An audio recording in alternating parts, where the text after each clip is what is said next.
Magni Defense Academy Territorial Army-க்கான selection November 10ஆம் தேதியிலிருந்து நவம்பர் 30ஆம் தேதி வரைக்கும் ஜோன் 4th ஸ்டேட்டுகளுக்குள்ள 5 இடங்கள்ல நடக்க போகுது அப்படின்றத கடந்த வீடியோல பதிவு பண்ணியிருந்தேன்.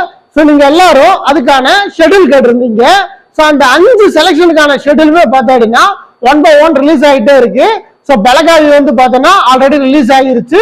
சோ அடுத்ததா பார்த்தோன்னா அந்தமானும் ரிலீஸ் ஆகிருக்கு. சோ 1 by 1 நான் உங்களுக்கு வீடியோவா கொடுத்துருவேன். இந்த வீடியோல வந்து பார்த்தோம் அப்படின்னா பெலகாவி கர்நாடகால நடக்க போற செலக்ஷனுக்கான டீடைலை பத்தி பார்க்க போறோம். சோ நீங்க டிஎஸ் செலக்ஷன் அட்டன் பண்ண போறீங்க அப்படின்னா கண்டிப்பா உங்களுக்கு பயிற்சி தேவை. ஏன் சொல்றேன் அப்படின்னா பிசிக்கல்ல 1600 மீட்டரை 5 நிமிஷம் 5 செகண்டுக்குள்ள ஓடணும். அடுத்து பிசிக்கல் குவாலிஃபயர் ஆன 30 நாளுக்குள்ள ரிட்டர்ன் நடக்கும். 30 கம்மியான டேஸ் சொல்றேன், 30ல இருந்து 45 நாட்களுக்குள்ள நடக்கும். சோ அதுக்குள்ள இந்தியன் ஆர்மிக்கான ஒட்டுமொத்த சிலபஸையும் கவர் பண்ணி டெஸ்டஸ் எல்லாத்தையும் அட்டன் பண்ணி பிராக்டிஸ் பண்ணணும். ஸோ ஷார்ட் பீரியட்ல படிக்கிறதுன்றது பெரிய விஷயம். ஸோ இப்ப இருந்து அதை பண்ணோம் அப்படின்னா கண்டிப்பா 100% ரிசல்ட் எடுக்க முடியும். ஸோ இன்னும் டிலே பண்ணாம குயிக்கா ஜாயின் பண்ண பாருங்க. ஓகே, இந்த வீடியோல கர்நாடகால நடக்க போற செலக்ஷனை பத்தி பார்ப்போம். ஸோ ஃபர்ஸ்ட் பார்த்தோம் அப்படின்னா செலக்ஷன் நடக்கக்கூடிய இடம். செலக்ஷன் வந்து பார்த்தோம் அப்படின்னா பெலகாவி கர்நாடகால நடக்குது. எந்த இடத்துல நடக்குது அப்படின்னா ராஷ்டிரியா மிலிட்டரி ஸ்கூல் ஸ்டேடியத்துல பெலகாவில நடக்குது அப்படின்றது தெளிவா பதிவு பண்ணிட்டாங்க. சோ அடுத்ததா இந்த செலக்ஷனுக்கு எந்தெந்த டிஏ யூனிட்ஸ் எல்லாம் ஆட்களை தேர்வு பண்றாங்கன்றத பத்தி சொல்லிடுறேன். மொத்தம் 3 டிஏ யூனிட்ஸ் வந்து பார்த்தோன்னா ஆட்களை தேர்வு பண்றாங்க. பேராசூட் ரெஜிமெண்டோட 106 இன்ஃபேண்ட்ரி பட்டாலியன் ஆட்களை தேர்வு பண்றாங்க. சோ அடுத்ததா பார்த்தா அப்படின்னா மகாராஷ்டிரா ரெஜிமெண்டோட 115 இன்ஃபேண்ட்ரி பட்டாலியன் ஆட்களை தேர்வு பண்றாங்க. சோ அதுக்கு அடுத்ததா மெட்ராஸ் ரெஜிமெண்டோட 122 இன்ஃபேண்ட்ரி பட்டாலியன் ஆட்களை தேர்வு பண்றாங்க. மொத்தம் இந்த 3 டிஏ யூனிட்டுமே பார்த்தா அப்படின்னா ஆட்களை இந்த பெலகாவில தேர்வு பண்றாங்க. நீங்க பேராசூட் ரெஜிமெண்ட்ல ஜாயின் பண்ணணும்னு ஆசைப்படுறீங்க, ஜாயின் பண்ணி ஸ்பெஷல் கோர்சஸ் போகணும்னு ஆசைப்படுறீங்க அப்படின்னா தாராளமா பெலகாவில நடக்கக்கூடிய செலக்ஷன்ஸ் நீங்க தாராளமா அட்டன் பண்ணலாம். சோ இந்த செலக்ஷன்ல வேகன்சிஸ் எவ்வளவு அப்படின்றது சொல்லிடுறேன். சோ வேகன்சியை பொறுத்த வரைக்கும் இந்த பேரா யூனிட்ல மட்டும் 110 வேகன்ட் இருக்கு. சோ அடுத்து மகார் யூனிட்ல வந்து பார்த்தா அப்படின்னா 92 வேகன்ட் இருக்கு. மெட்ராஸ் ரெஜிமெண்ட்ல வந்து பார்த்தா அப்படின்னா 71 வேகன்ட் கொடுத்திருக்காங்க 122க்கு மட்டும். சோ இதுதான் இதுல இருக்கக்கூடிய டோட்டல் வேகன்சிஸ். சோ மொத்தமா 273 காலி பணியிடங்களுக்கான ஆல் சேர்ப்பு வந்து பார்த்தா அப்படின்னா இந்த பெலகாவில நடக்க போகுது. சரிங்களா? ஓகே, அடுத்ததா இதுக்கான அப்டேட்டட் ஷெட்யூல் எந்தெந்த டேட்ல யார் யாருக்கெல்லாம் செலக்ஷன் நடக்குதுன்றத கொஞ்சம் குயிக்கா சொல்றேன். ஏன் அப்படின்னா வீடியோ லென்த் அதிகரிக்கும். ஃபர்ஸ்ட் டேட் வந்து பார்த்தோன்னா 10 நவம்பர். இந்த 10 நவம்பர் அன்னைக்கு வந்து பார்த்தோம் அப்படின்னா குஜராத்துக்கும் கோவாக்கும் செலக்ஷன் நடக்குது. ஸ்டேட்டுகள்ல யூனியன் டெரிட்டரியில பாண்டிச்சேரி, தாத்ராநகர் ஹவேலி, டையூ டாமன், லட்சத்தீவை சேர்ந்தவங்களுக்கு வந்து பார்த்தோன்னா நடக்குது. அடுத்து 11 நவம்பர் அன்னைக்கு மகாராஷ்டிராவை சேர்ந்த 18 மாவட்டங்கள்ல நடக்குது. அதுக்கு அடுத்ததா 13 நவம்பர் அன்னைக்கு மகாராஷ்டிராவை சேர்ந்த மற்றொரு 18 மாவட்டங்கள் நடக்குது.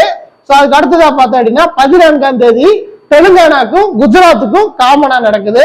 சோ அதுக்கு அடுத்ததா 16ஆம் தேதி பார்த்தா அப்படின்னா கர்நாடகால இருக்கக்கூடிய 18 மாவட்டங்களுக்கு நடக்குது. சோ அடுத்ததா 17ஆம் தேதி கர்நாடகால இருக்கக்கூடிய மற்றொரு 13 மாவட்டங்களுக்கு செலக்ஷன் நடக்குது. சோ அதுக்கு அடுத்ததா ராஜஸ்தான்ல இருக்கக்கூடிய 25 டிஸ்ட்ரிக்ட்டுக்கு வந்து பார்த்தா அப்படின்னா 18 நவம்பர் அன்னைக்கு நடக்குது. சோ அடுத்து மறுபடியும் இன்னொரு 25 மாவட்டங்களுக்கு 20 நவம்பர் அன்னைக்கு ராஜஸ்தானுக்கான செலக்ஷன் நடக்குது. சோ அடுத்து 21 நவம்பர் அன்னைக்கு ஆந்திர பிரதேஷ்க்கும் குஜராத்துக்கும் பார்த்தா அப்படின்னா செலக்ஷன் நடக்குது. சோ அதுக்கு அடுத்ததா பார்த்தா அப்படின்னா 22 நவம்பர், இதுதான் நமக்கு ரொம்ப ரொம்ப முக்கியம். இந்த டேட்ல தான் பார்த்தா அப்படின்னா தமிழ்நாட்டில் இருக்கக்கூடிய அனைத்து மாவட்டங்களுக்குமே நடக்குது. சோ தமிழ்நாட்டுல நீங்க எந்த மாவட்டத்தை சேர்ந்தவங்களா இருந்தாலும் சரி, சோ உங்களுக்கான செலக்ஷன் வந்து பார்த்தோம்னா 22 நவம்பர் 2025 நீங்க என்ன பண்ணணும் அப்படின்னா ஒரு நாள் முன்னாடியே பார்த்தோம்னா அங்க ஆஜர் ஆகிடணும். அதாவது 22ஆம் தேதி நைட்டு செலக்ஷன் நடக்குது அப்படின்னா நீங்க 21ஆம் தேதி மத்தியானம் இல்லைன்னா ஈவினிங்கே பார்த்தா அப்படின்னா அந்த ரெக்ரூட்மெண்ட் சென்டர்ல வந்து பார்த்தா அப்படின்னா நீங்க ஆஜர் ஆகிடணும். ஸோ இவ்வளவுதான் விஷயம். ஸோ அதுக்கு அடுத்ததா பார்த்தா அப்படின்னா கேரளாவில் இருக்கக்கூடிய 7 மாவட்டங்கள் ஆலப்புழா, எர்ணாகுளம், இடுக்கி, கண்ணூர், காசர்கோடு, கொல்லம், கோட்டயம் இது எல்லாத்துக்கும் சேர்த்து பார்த்தா அப்படின்னா 24 நவம்பர் அன்னைக்கு நடக்குது. சோ அதுக்கு அடுத்ததா மற்றொரு 7 மாவட்டங்களுக்கு வந்து பார்த்தா அப்படின்னா 25 நவம்பர் அன்னைக்கு கேரளா சேர்ந்தவங்களுக்கு நடக்குது. சோ இதுல எல்லாத்தையும் குவாலிஃபை ஆனவங்களுக்கான அடுத்தடுத்த கட்ட மெடிக்கல் டெஸ்ட் இது எல்லாமே பார்த்தா அப்படின்னா 26ஆம் தேதியில இருந்து 30ஆம் தேதி வரைக்கும் நடக்குது. ஸோ இவ்வளவுதான் செலெக்ஷனுக்கான அப்டேட்டட் ஷெட்யூல். ஸோ இதுதான் பார்த்தா அப்படின்னா உங்களுக்கு செலெக்ஷனுக்கான ரேலி ஷெட்யூல். இதுக்கு அடுத்துதான் நீங்க தெரிஞ்சுக்க வேண்டிய இன்னொரு விஷயம் என்ன அப்படின்னா, நீங்க ஜிடி அட்டன் பண்ண போறீங்கன்னா பிரச்சனை இல்லை. 273 வேக்கண்ட்ல கண்டிப்பா பார்த்தா அப்படின்னா ஜிடிக்கு மட்டுமே 250 வேக்கண்ட் இருக்கு. பிரச்சனையே இல்லாம அட்டன் பண்ணலாம். இதே ட்ரேட் அட்டன் பண்ண போறீங்க அப்படின்னா கண்டிப்பா யோசிச்சுதான் அட்டன் பண்ணணும். ஸோ இதுதான் பார்த்தா அப்படின்னா ஒட்டுமொத்த ஜோன் 4க்கான டிஏ யூனிட்ஸோட வேகன்சி டீடைல்.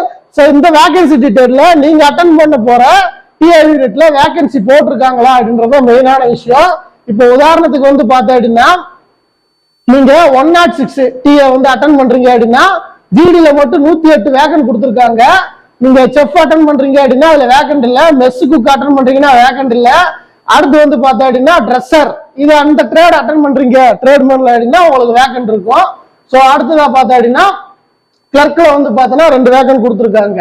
ஸோ டோட்டலா 110 வேகன்சி வந்து பார்த்தா அப்படின்னா இருக்கு. இப்படிதான் பார்த்தோம்னா வேகன்சி பார்ட்டேஷன் ஆகுது. ட்ரேட் அட்டன் பண்ணக்கூடியவங்க மட்டும் ரொம்ப கேர்ஃபுல்லா பார்த்து அட்டன் பண்ணணும். ஜிடியை பொறுத்த வரைக்கும் பிரச்சனையே இல்லை. டைமிங் தான் ரொம்ப முக்கியமானது. ஃபர்ஸ்ட் பேஜ் 10 ஃபில்லப்ஸ் அடிச்சுட்டா அப்படின்னா எக்ஸாம்ல 35 கொஸ்டின்ஸ் கரெக்டா ஸ்கோர் பண்ணிட்டோம்னா கண்டிப்பா போஸ்டிங் கன்ஃபார்ம் ஆயிரும். ஸோ வேற ஏதாவது டவுட்ஸ் இருந்துச்சு செலக்ஷனை பத்தி அப்படின்னா கமெண்ட் செக்ஷன்ல பதிவு பண்ணுங்க. தொடர்ந்து ரேலி பத்தின டீடைல்ஸ் கொடுத்துட்டு வர்றேன். ஸோ வேற ஏதாவது டவுட்ஸ் இருந்துச்சு அப்படின்னா தாராளமா கால் பண்ணி கேட்கலாம். நம்ம அக்னி டிஃபென்ஸ் அகாடமில அதுக்கான பயிற்சி வகுப்புகள் நடக்குது. வில்லிங்கா இருக்கிறவங்க வந்து ஜாயின் பண்ணுங்க. Thank you so much. Jai Hind.